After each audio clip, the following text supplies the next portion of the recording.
ሰላም ጤና ይስጥልን ክቡራትና ክቡራን የዩቲዩብ ቻናል ቤተሰቦች አመሻሹን የተሰሙ ሰበር መረጃዎችን ይዤ ቀርባለሁ። በርከት ያሉ ሰበር መረጃዎች በየሰዓታቱ ልዩነት ዩቲዩብ ላይ ሲጫኑም ቀድሞ ወደ እናንተ የማስታወቂያ መልእክት ወይም ኖቲፊኬሽን እንዲደርሷችሁ የዩቲዩብ ቻናልን ሰብስክራይብ በማድረግ የደወል ምልክቷን መጫን አትዘንጉም። ወደ ሰበር መረጃው ስናቀና በቀዳሚነት ወደ እናንተ ጆሮ የሚደርሰው ፕሬዝዳንት ዶናልድ ጄ ትራምፕ አሁን ባወጡት ትዕዛዝ እንዳመለከቱት ለጦር ትዕዛዝ ሰጥቻለሁ። ከአሁኗ ደቂቃ ጀምሮ በሆርሙዝ የባህር ወሽመጥ አካባቢ በሚታዩ የኢራን ፈንጂ አጥማጅ መርከቦችና በሌሎችም ላይ ጥቃት እንዲከፍቱ አዝዣለሁ ሲሉም ገልጸዋል። መርከቧን ብቻ ሳይሆን የምታዩትን በመርከቧ ላይ ያሉትንም ግደሏቸው ሲሉም በኢራን መርከቦች ላይ ትዕዛዝ መስጠታቸውንም ገልጸዋል። በሌላ በኩል በኢራን የሚመራው አካል ለሁለት ተከፍሏል በማለት ይህ የመሪዎቹን ለሁለት መከፈል የሚያመለክትም ዜናም አውጥተዋል የአሜሪካው ፕሬዝዳንት ዶናልድ ጄ ትራምፕ። ይህንንም ተከትሎ የአሜሪካው ኒውዮርክ ታይምስ ጋዜጣም በኢራን መሪዎች መካከል ከፍተኛ መከፋፈል አለ ሲልም አስገራሚ ዘገባም ይዞ ወጥቷል። ለመሆኑ ይህ ዘገባ ምን አመለከተ? በዝርዝር የማስደምጣችሁም ይሆናል። በሌላ በኩል ኢራን ከባድ ማስጠንቀቂያም ሰጥታለች። በተለይም በቀጠናው ለሚገኙ ሀገራት ጦርነቱ ሊጀመር እየተቃረበ ነው ያለችው ኢራን ማናቸውም ጦርነት ቢከፈት ልክ እንደዚህ ቀደሙ የአሜሪካ የጦር ሰፈር ሰጣችሁ ከእናንተ ጋር እየተነሱ አሜሪካና እስራኤል የሚያጠቁኝ ከሆነም የመካከለኛው ምስራቅ ሀገራት ውስጥ ከባድ ጠባሳ የሚያሳርፍ ጥቃት ነው የሚሰነዘርባችሁ ብላለችም ኢራን። በሌላ በኩልም በተባበሩት መንግስታት ድርጅትም ይህንንም አቀርቧል። እነኝና መሰል መረጃዎችን በዝርዝር ታደምጡታላችሁ። እስከ ፍጻሜው ድረስ አብራችሁን ቆዩም። በቅድሚያም በመካከለኛው ምስራቅ ያለው ውጥረት የተባባሰ ሲሆን የአሜሪካው ፕሬዝዳንት ዶናልድ ጄ ትራምፕ አሁን አመሻሽ ባወጡት አጭር መግለጫ እንዳስታወቁት ለባህር ኃይል አባላትም ትዕዛዞችን ሰጥቻለሁ። ከአሁን ደቂቃ ጀምሮም ፈንጂ ለማጥመድም ይሁን ለሌላ ዓላማ በሆርሙዝ አካባቢ የሚታዩ የኢራን መርከቦችን እንዲተኩሱና እንዲመቷቸው አባላቱንም እንዲገሉ አዝዣለሁ ሲሉም ትራምፕም ተናግረዋል። ፕሬዝዳንት ዶናልድ ጄ ትራምፕ ሀገራቸው አሜሪካ በስትራቴጂካዊ የሆርሙዝ ባህረ ሰላጤ ላይ ሙሉ ቁጥጥር እንዳላት በማሳወቅ ኢራን በአመራሯ ውስጥ ከፍተኛ የሆነ የውስጥ ክፍፍልና መከፋፈል እያጋጠማት መሆኑንም ገልጸዋል። ፕሬዝዳንት ትራምፕ ትሩ ሶሻል ማህበራዊ ሚዲያ ገጻቸው ላይ አሁን አመሻሹን ባሰፈሩት መልእክትም ኢራን መሪዋ ማን እንደሆነ እንኳን ለማወቅ እጅግ በጣም ተቸግራለች። በቀላሉ መሪዎቿን አያውቋትም ማለትም ይቻላል። በጦር ሜዳ ክፉኛ የተሸነፉበት ባሉበት አክራሪ ኃይሎችና በለዘብተኞቹ መካከል ከፍተኛ የሆነ የእርስ በርስ ሽኩቻ በኢራን ውስጥ ነግሷል ብለዋል። ትራምፕ አክለውም ስለ ሆርሙዝ ባህረ ሰላጤ ሲናገሩም በሆርሙዝ ባህረ ሰላጤ ላይ አሁን ላይ ሙሉ ቁጥጥር አለን ያለው አሜሪካም ይህ ባህር ላይ ፍቃድ የትኛውም መርከብ መውጣትም ሆነ መግባት እንዳይችል አድርገናል። ኢራን ስምምነት እስክታደርግና የሰጣናትን ውል እስክትፈርም ድረስ ባህረ ሰላጤው ጥብቅ ተደርጎ ተዘግቷል በማለትም አስጠንቅቀዋል። ከዚህ በተጨማሪም ፕሬዝዳንት ዶናልድ ጄ ትራምፕ በሆርሙዝ ባህረ ሰላጤዋ ውስጥ ፈንጂ ለማጥመድም ሆነ ለየትኛውም ዓላማ የሚንቀሳቀስ የኢራን ጀልባ ካያችሁ ተኩሱና ጀልባውን አስምጡት፣ እንዲሁም በመርከቧ ላይ ያሉትን ሁሉም ገደሏቸው ሲሉም ለአሜሪካ የባህር ኃይል ትዕዛዝ መስጠታቸውንም ገልጸዋል። ጠንካራው የአሜሪካ ባህር ኃይል ከዚህ ቀደም በፈጸመው ጥቃት 159 የሚሆኑ የኢራን የባህር ኃይል መርከቦች ሁሉንም በባህር ስር እንዲሆኑም አድርጓል በማለትም የገለጹት ዶናልድ ጄ ትራምፕ ምንም አይነት ማመንታት ሊኖር አይገባም፣ ፈጽሞ ይቅርታ እንዳታደርጉም ብለዋል።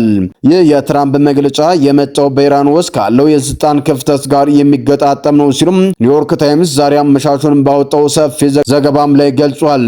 አዲሱ የኢራን ጠቅላይ መሪ ሙሻታባን ካሚኒ አባታቸው አያቶላ አሊ ካሚኒ የነበራቸውን አይነት የተማከለ ስልጣን እያካሄዱ እንዳልሆነና ስልጣኑ ወደ እስላማዊ አብዮታዊ ዘብ ኮርፕስ ከፍተኛ አዛዦችን እየተሸጋገረ መሆኑንም የሚያመለክትም ነው ብለዋል።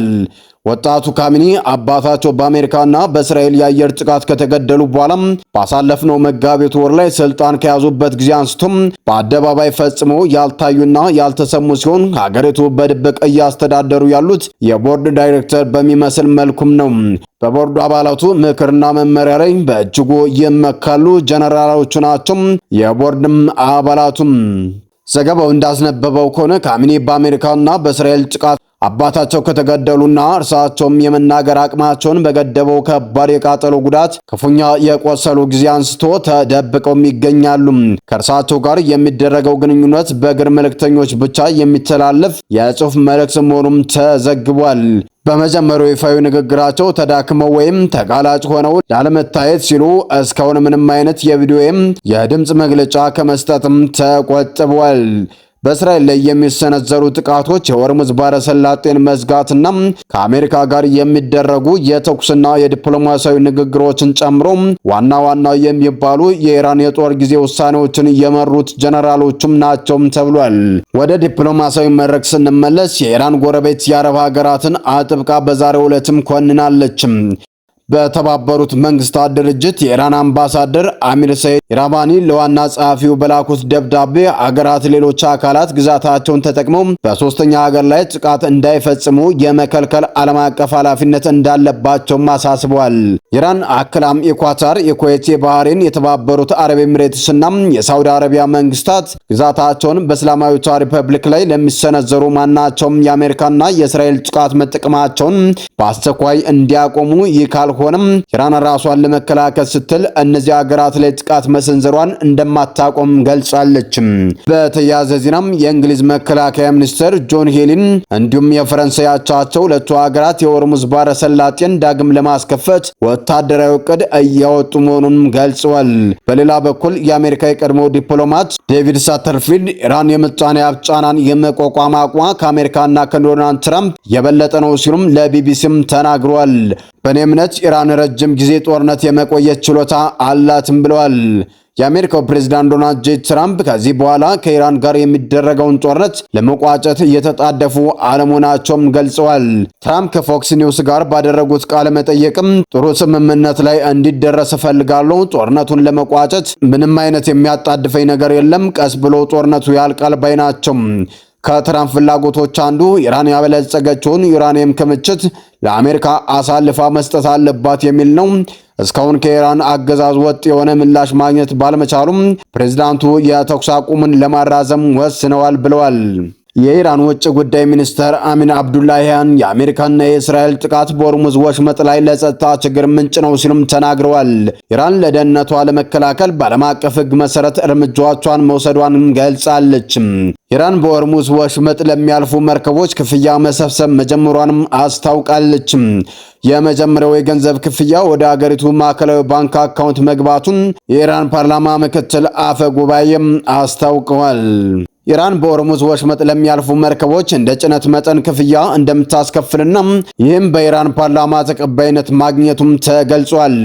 ባለፈው መጋቢት ወር ላይ እስከ $2 ሚሊዮን ታስከፍላለች የሚል ክስም ቀርቦባት እንደነበረም ተነስቷል። ፕሬዚዳንት ትራምፕ መርከቦች ለኢራን ምንም አይነት ክፍያ እንዳይፈጽሙ፣ ክፍያ ከፈጸሙ ግን ከአሜሪካ ጦር ተጨማሪ ጥቃት እንደሚጠብቃቸውም አስጠንቅቋል። የአሜሪካ የባህር ኃይል ኃላፊ የነበሩት ጆን ፌላን ከኃላፊነታቸው መነሳታቸውን ፔንታጎንም አስታውቋል። ቦታቸውንም በጊዜያዊነት ምክትላቸውም ተክተውታል።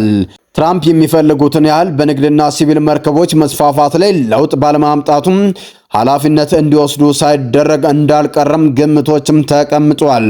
ፌላን ከዚህ ቀደም ለትራምፕ የምርጫ ዘመን ከፍተኛ የገንዘብ ድጋፍ ያደረጉ ሰውም ነበሩ።